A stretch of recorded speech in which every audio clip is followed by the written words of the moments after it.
તો ગુજરાતમાં હવે કમોસમી વરસાદ એ પણ ભર શિયાળે થઈ શકે તેવું અનુમાન લગાવવામાં આવી રહ્યું છે અને અમારી સાથે સચોટ આગાહીકાર અથरिया शेट्टी પણ જોડાઈ ગયા છે। અથरिया, स्वागत है फिर से एक बार हमारे साथ जुड़ने के लिए। सबसे पहले तो आपसे यही जानना चाहेंगे कि क्या मौसम के हालचाल दिख रहे हैं नेक्स्ट 48 टू 72 आवर्स में। जी नमस्कार सिद्धार्थ जी। तो अभी हमने देखा कि जब पिछले हफ्ते एक अच्छी ठंड की 2-3 दिन की स्पेल तो आई थी गुजरात में। फिर अभी फिर से पिछले 3 दिन से थोड़ी वापस गर्म तापमान में बढ़ोतरी देखने मिली है।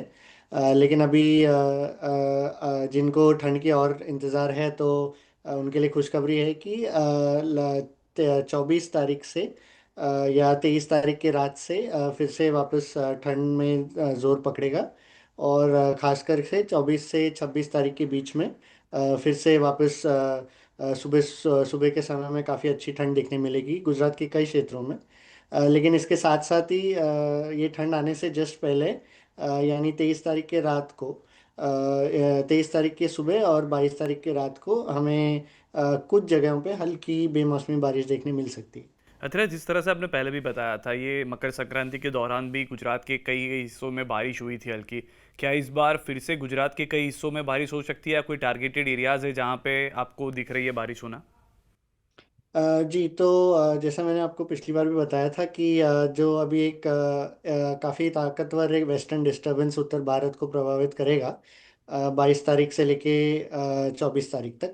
तो इसी वेस्टर्न डिस्टरबेंस के असर की वजह से हम देखेंगे कि गुजरात में भी खास करके कच्छ, पश्चिमी सौराष्ट्र और जो उत्तर गुजरात, जो राजस्थान से सटे इलाके हैं, इन इलाकों में हमें कुछ जगहों पे हल्की बेमौसमी बारिश देखने मिल सकती है 22 तारीख के रात को और या तो 23 तारीख की सुबह। और अगर जगहों की बात करूं जहां पे देखने मिल सकती है तो सबसे ज़्यादा जो अनुमान है वो लग रहा है कि वापस कच्छ में ही होगा। लेकिन जैसे नलिया, भुज, खावड़ा, रपर और अगर उत्तर गुजरात की बात करें तो डीसा, पलनपुर, अमीरगढ़, थरड और पटन के कुछ इलाके और मेहसाना के भी कुछ इलाकों में हल्की संभावना है। और इसके साथ साथ ही जो पश्चिमी सौराष्ट्र के इलाके हैं यानी जो मोरबी हो, तनकारा, जामनगर, ध्रोल और द्वारका के जो तटीय इलाके हैं, इन इलाकों में सबसे ज़्यादा संभावना है हल्की बारिश की। ज़्यादा बिगाड़ने वाली बारिश की नहीं रहेगी, लेकिन हाँ ज़रूर इस समय पे कुछ भी बारिश हो तो थोड़ी फसल पर असर तो पड़ेगी। और इसके साथ साथ भी की बारिश रहेगी तो आकाश में बादल भी छाए रहेंगे। खासकर 22 तारीख शाम से छाने चालू होंगे और 23 तारीख के दोपहर तक बादल छाए रहेंगे।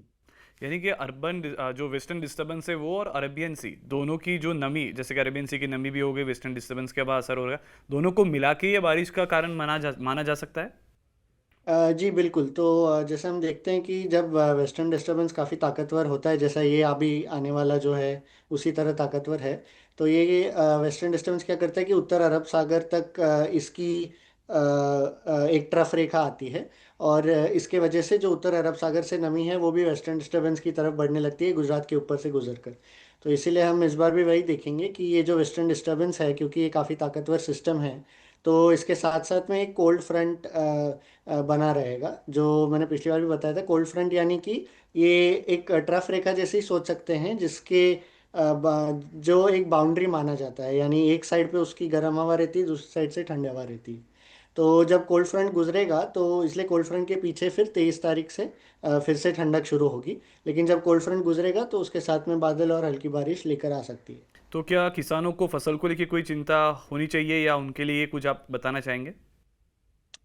तो मेरे हिसाब से ज़्यादा चिंता की बात नहीं है, क्योंकि ये जो बारिश अगर हो भी तो लगभग 1 या 2 मिलीमीटर से ज़्यादा की अनुमान नहीं है मेरे हिसाब से।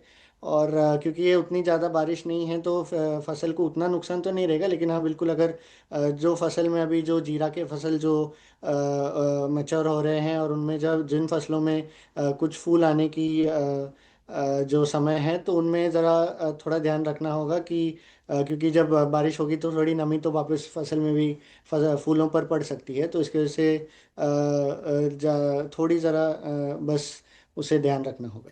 जिस तरह से आपको पता होगा कि गुजरात में कोहरा, यानी कि जिसको हम गुजराती में धुम्मस कहते हैं, वो बहुत ज़्यादा देखा नहीं जाता है, लेकिन इस बार कहीं अर्बन एरियाज में भी दिखा गया, ग्रामीण क्षेत्र में भी दिखा गया। क्या फिर से एक बार ठंड की शुरू होने के बाद फिर से वो देखा जा सकता है। जी तो हम देखेंगे कि कोहरा के लिए सबसे ज़्यादा महत्वपूर्ण चीज़ तो नमी है।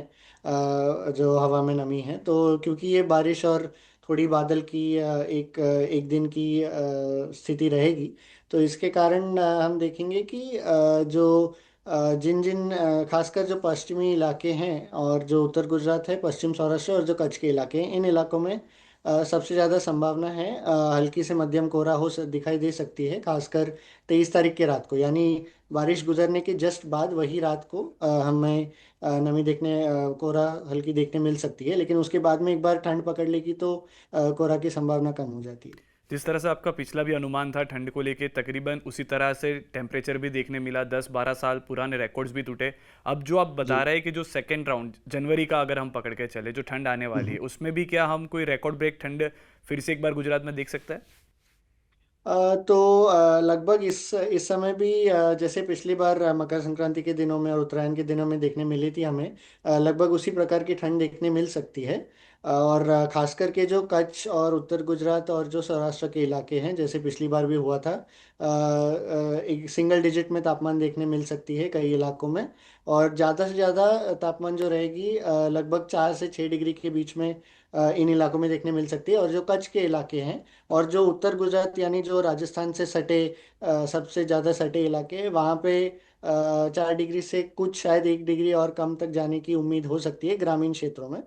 लेकिन अगर ज़्यादातर गुजरात की बात करें तो क्योंकि कच्छ के इलाके में इस समय में जो रिकॉर्ड खड़े हैं पुराने, वो लगभग 2 डिग्री या 1 डिग्री के हैं। तो उसमें वो रिकॉर्ड शायद ना ही गिरे, लेकिन अगर उत्तर गुजरात और जो सौराष्ट्र के इलाके हैं, जैसे पिछली बार भी अमरेली की रिकॉर्ड टूटी थी 10 साल की, तो इस बार भी शायद अगर उतनी ठंड हो तो कोई एक आध जगह में शायद और एक हम रिकॉर्ड टूटने देख सकते हैं। सौराष्ट्र के कौन कौन से एरिया जो आपको लगते हैं, जैसे कि आपने दोहराया कि अमरेली जो था जिसको हमने सोचा नहीं था, क्योंकि जनरली गुजरात में नलिया सबसे ठंडा शहर रहता है, लेकिन इस बार कई दिनों में अमरेली का भी temperature note down around 4 degree हुआ था। क्या फिर से एक जी। बार सौराष्ट्र में ऐसी ठंड महसूस हो सकती है आने वाले दिनों में? जी बिल्कुल। तो अगर मैं बोलूँ सबसे ज़्यादा जो संभावना है इनकी जो सबसे ज़्यादा ठंड पड़ने की सौराष्ट्र में, वो फिर से पिछली बार के लगभग उतना ही इलाकों में, यानी मोरबी, राजकोट, अमरेली, जूनागढ़, सुरेंद्रनगर के पश्चिमी इलाके और जामनगर, इन इलाकों में सबसे ज़्यादा ठंड पड़ने की संभावना है, जहाँ पे सिंगल डिजिट तक तापमान पहुँच सकती है, यानी कि लगभग 8 डिग्री 7 डिग्री, और अगर हो सके तो कोई एक आध जगह में शायद 4-5 डिग्री तक भी पहुंच सकती है। लेकिन इसके अलावा फिर अगर हम अहमदाबाद और गांधीनगर की बात करें तो ये पिछली बार जैसे ही 9 डिग्री तक जा सकती है। और जो उत्तर गुजरात है, लेकिन पिछली बार उत्तर गुजरात में हमने देखा था डीसा और पलनपुर के इलाकों में कि 8 डिग्री तक तापमान पहुंची थी, लेकिन इस बार हम उससे 1 या 2 डिग्री और कम की उम्मीद कर रख सकते हैं, तो यानी कि लगभग 6 डिग्री तक तापमान पहुंच सकती है उत्तर गुजरात के इलाके में। तो आपसे ये भी जानना था, क्योंकि कई किसानों का ये भी क्वेश्चन था हमारे लास्ट वीडियो के ऊपर कि क्या इस बार जो ठंड है, यानी कि विंटर जो है, वो क्या फरवरी एंड तक हम देख सकते हैं या मार्च शुरुआत तक देख सकते हैं? अगर अगर आप बता सके, थोड़ा ज़्यादा ही जल्दी बताना होगा, लेकिन क्या आपको लग रहा है ये हो पाएगा? तो अभी अगर मैं देखूं तो अगले 2 हफ्ते के पूर्वानुमान के हिसाब से अभी तो ये एक वेस्टर्न डिस्टरबेंस गुजर कर निकल जाएगा, तो उससे 26 तारीख तक ठंड रहेगी। फिर एक और वेस्टर्न डिस्टरबेंस हम देखेंगे 27 तारीख से फिर आने चालू करेगा, तो एक बार वो वेस्टर्न डिस्टरबेंस आएगा तो 26 तारीख के बाद में फिर से कुछ दिनों के लिए, 2 दिन के लिए तापमान में फिर बढ़ोतरी होगी। और एक बार फिर बढ़ोतरी होगी तो उसके बाद में फिर से ये जो नया पश्चिमी विक्षोभ है, जो 26 से 27 तारीख को असर रख करेगा, वो एक बार निकल गया तो फिर वापस ठंड आने की उम्मीद तो है। तो उतना तो हम जरूर कह सकते हैं कि जनवरी के अंत में और फरवरी के शुरुआती दिनों में ठंड बनी रहेगी। और उसके बाद में हम देखेंगे कि धीरे धीरे फरवरी के मध्य भाग से ठंड धीरे धीरे कम होने होने लगेगी, ऐसा अभी लग रहा है। तो इस दौरान कोई बारिश की संभावना, दूसरा कोई वेस्टर्न डिस्टर्बेंस? तो अगला वाला जो वेस्टर्न डिस्टरबेंस है वो इसके ये अभी जो आने वाला है वो उतना ताकतवर नहीं लग रहा है। लेकिन अगर कुछ बदला तो ज़रूर अपडेट मैं करूँगा, लेकिन अभी फ़िलहाल लग रहा है कि जो बेमौसमी बारिश की संभावना है वो सबसे ज़्यादा अभी 22 तारीख के रात को और 23 तारीख के सुबह है। फिर उसके बाद में जो पश्चिमी विक्षोभ अगला आएगा 26-27 तारीख को गणतंत्र दिवस के आसपास, उसके बाद में सिर्फ ज़्यादातर ठंड की असर पड़ी। जी शुक्रिया अत्रे, हमारे साथ जुड़ने के लिए, बातचीत करने के लिए, और भी जानकारी आपसे लेते रहेंगे।